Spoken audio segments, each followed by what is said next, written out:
Hello and welcome to Anden's channel, my channel, and I know what you all might be thinking. Anden, why the fuck are you talking about Justice League now?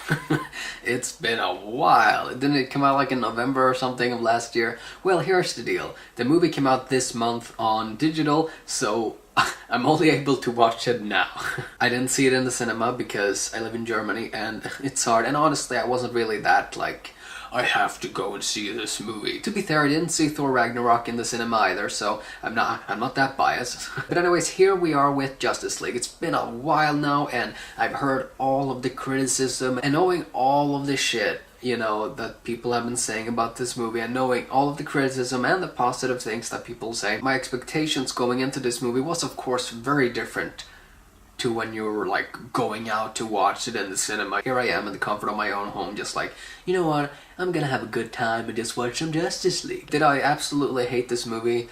No, I like it more than Batman v Superman, honestly. I like it more than Suicide Squad. I feel like it does suffer from similar problems that Suicide Squad does in regards to the production side. The movie is 2 hours long, obviously that wasn't the intention, but here we are. I'm not going to bring up like, oh, this movie was supposed to be blah blah blah. No, I'm going to talk about the movie that we got. Why not start off with Superman's CGI mustache, because I don't think I've talked about it on my channel. This other studio, I think it was Universal, maybe they really hate the idea of a Justice League movie, so they had it in the contract and everything, like, no, Henry Cavill, you cannot shave your mustache. They had to digitally replace his entire lower face, because he didn't just have a mustache, no, he had, you know, beard.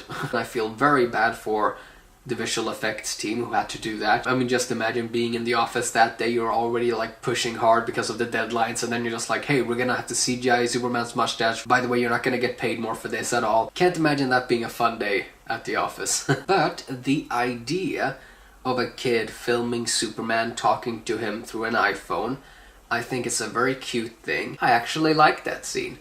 I feel like it's completely misplaced to have it in the opening sequence. That was a wrong decision, whoever did that. It feels like a promotional thing that you would upload to social medias like YouTube, you know, just for fun, to promote your movie. I feel like I would have liked that scene a lot more, because it was fun, you know, Superman, he's smiling, he's nice, and it's just like, wow, it's Superman. And you know, the fact that they filmed it vertically on an iPhone, you know, to make it look like they filmed it on an iPhone, and then they had to CGI. Apparently, they filmed that on an actual iPhone. They wanted the visual effects guys to replace his entire lower fucking face through an iPhone camera, and you wonder why it looks bad? God, I hope that's not true, because if it is true, ugh. Let's move on to Batman, the first character that they introduce, you know, after that whole thing with Superman. Visually, here in the opening sequence with Batman when he's chasing down like a parademon, and Ben Affleck as Batman, he really looks fucking good as Batman. And just visually, you look at all of the backgrounds and it's just like, wow, it's fucking Batman Arkham Knight. You look at Gotham, it looks so good. In regards to Batman himself, though, I do prefer the other armor that he gets, because he looks less like... he looks just a bit too big. So overall, I really like the art direction that Gotham City has, the little that we get to see it. But I will say, like, visual effects wise, especially on the CGI, it almost looks like, it basically looks like, you know, of a video game. And I feel like something is off with like the lighting or the animation, and obviously that could be because of the studio just wanting everything to be changed over and over and over again. I mean, you can even see proof of that in the earlier trailers when everything was supposed to take place at night and there wasn't this extremely orange like color palette which is in the movie now. I'm just looking at that like, yeah, well, maybe it looks off because they've completely forced everything to make it appear like it's daytime instead of nighttime. That might be why everything just looks off lighting wise. And this is me only talking about like the end fight, where everything is just so extremely orange, and yeah. The first half of the movie is of course gathering all of the people. Batman goes to find Aquaman and the Flash. I just have to make like a quick side note. The whole Aquaman sequence was really weird. Not Aquaman himself, but the fact that the first time we see Batman, you know, he's clean shaven. The next time we see him, he has a full beard going in Iceland or wherever they are. And then the exact next scene after that, he shaves it off. Like, why did he have a full beard? Obviously things have been cut, and I feel like maybe that scene was take place in a different part of the movie, but watching it the way it was edited here in the movie was just like, what just happened? Like, why did he, what? And then of course we're introduced to Barry and Victor. Cyborg, I actually liked in the movie. I don't want to see him in his own solo movie, but I do like him as a team-up character. He was very interesting. You know, who knows what DC is gonna do now, but hopefully this isn't the last time we've seen Cyborg, because I actually liked his character here. I felt a bit bad for him. And then we have the Flash, who wasn't my favorite character. But the whole thing about him just pushing people away and he hasn't actually, you know, fought anyone before, that's really, really good. You know, I really like that sequence. Again, I feel like as a whole this movie is a fun popcorn movie. It's a bit mediocre in some part, but there are specific scenes that if we isolate them, I really like those scenes, like Batman talking to the Flash about just saving one person and then you'll know, you know, if you have what it takes to be a hero. And that's basically my opinion on like the movie almost as a whole.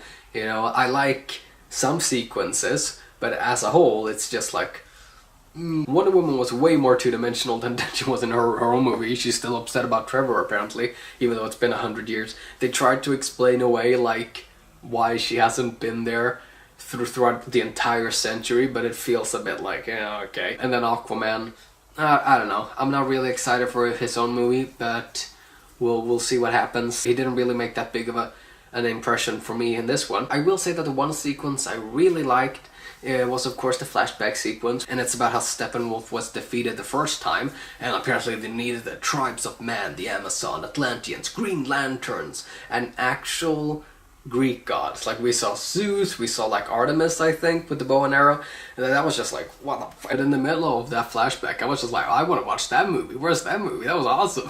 Speaking of Steppenwolf, I don't know how much I want to talk about Steppenwolf. He was another like one-dimensional bad guy. I didn't really care about him, you know, because he was just like, I'm gonna destroy you all. He's gonna terraform the earth into apocalypse or something, which is something we've seen before, because that's exactly the plot of what Zod wanted to do. Speaking of Zod and Kryptonians, let's talk about Superman. Controversy aside, with his face, the whole let's dig him up was really awkward, and it honestly didn't help that they mentioned how weird it was that they're digging him up, because then I was just like, yeah, it is weird. But yeah, so they revive Superman and he has like a minute of not being himself, and then of course Lois shows up and he calms down. And that entire sequence from when Lois shows up and him, oh, it was just really good. Like the scene that took place right before it, the, you know, do you bleed? God, that was just so awkward again because of his CGI face. You won't let me live, with this like weird like Batman-y voice. You won't let me die. Like, ugh. But so Superman flies away with Lois. Batman has this weird like, yeah, I'm bleeding or something like that, which just would have been fine in the movie without it.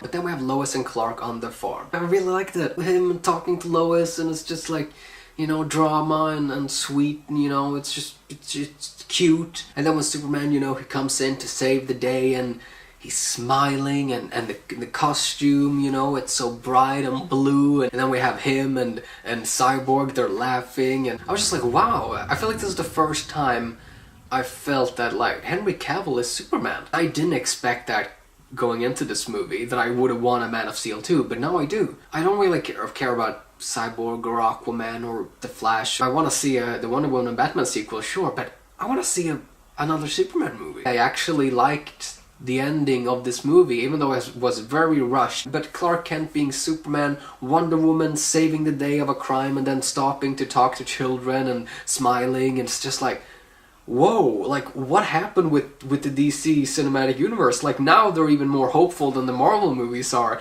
you know? I'm not talking about joke-wise. You know, the movie honestly wasn't that good. I would probably give it like a 6.5 out of 10. But when the end credits rolled, I was actually feeling like, oh, I want to see more of these characters. It's just so interesting how in one movie they completely like flipped it. And now it's hope. And now it's optimism. I know a lot of like, especially the Zack Snyder fans of the DC cinematic universe, they're not gonna like that. But I do. Because that's what especially the DC heroes are, you know? They're the gods among men. While the Marvel heroes, they're the everyday guy with everyday problems. You know, the DC heroes has always been a bit above that, besides Batman, of course. So in the end, Justice League is a flawed movie. It has some pacing issues, editing issues. You can just tell that it's a byproduct of a lot of studio meddling and all of that, and it really does affect the final product. But interestingly enough, it left me with the feeling of, I do actually want to see these characters again, and I didn't expect that. It's mostly like the Trinity, you know, Batman, Wonder Woman, and then Superman. It's just like, yeah, I want to see these guys again. But yeah, no, hey, these were my opinions and my review-ish, but I want to know what you thought about Justice League. It's okay if you didn't like it, it's okay if you loved it. You know, we all have different opinions, and that's what makes this world fantastic and great and all of that. The only thing that makes me a bit sad is, of course, you know, it's because it's the Justice League. It's supposed to be like the biggest heroes ever. You have Batman, Wonder Woman, Superman, fuck Marvel. These are the biggest superheroes of all time, and they are in a movie that's mediocre, and that's what makes maybe some people think like, oh, what the fuck, how? And I feel like that's valid, you know? When you have all of your favorite heroes and they're in a movie that's not the best movie, obviously people are gonna be like, what the fuck?